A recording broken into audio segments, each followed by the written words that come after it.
Hey, welcome to West Coast Supercars and Classics. I'm Mark. It was a huge day in the EV market, but particularly for Toyota a couple days ago. Toyota just announced a whole new lineup of EVs. They had more than 12 on display December 14th at their unveiling there. And they have plans to build 30 Toyota models, EV models, by 2030. Those are going to be Toyota and Lexus products. And they say they're going to sell 1 million EVs a year by 2030. Now we're on the cusp of 2022, so we're looking at 8 years.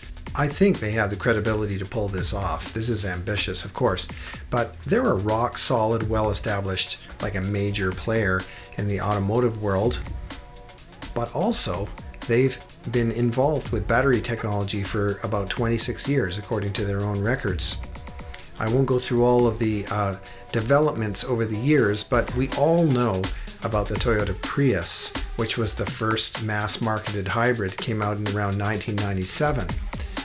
And, you know, it's funny, I was just driving one a couple days ago, which is an Evo car share over in Vancouver, and I was just thinking that because, you know, you don't even think about it when you get into a Prius, right? It's just, you know, it's going to work.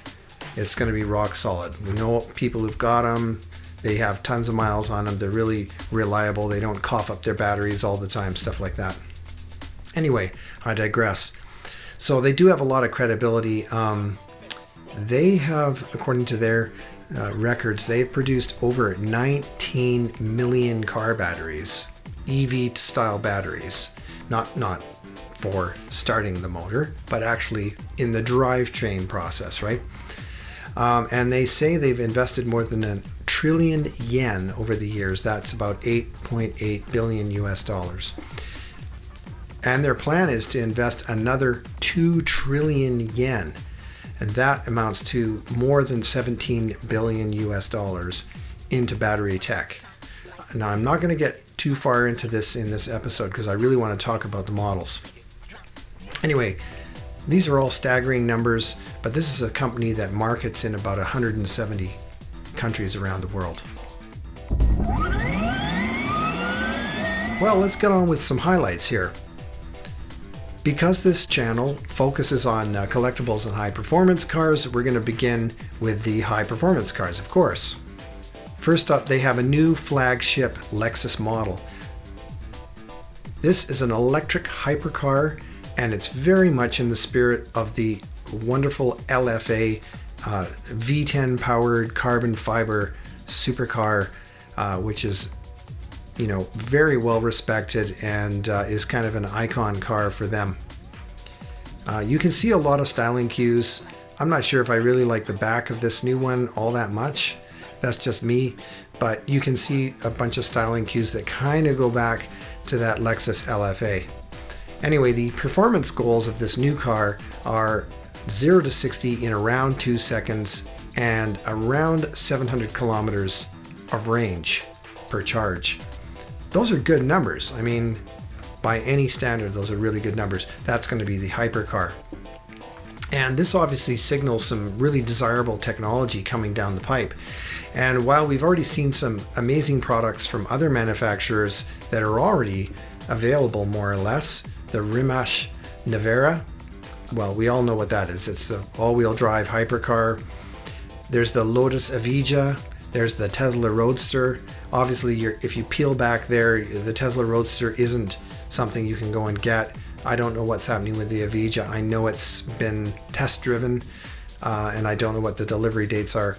And then if we peel back a little further, the Nevera is going to be being delivered soon.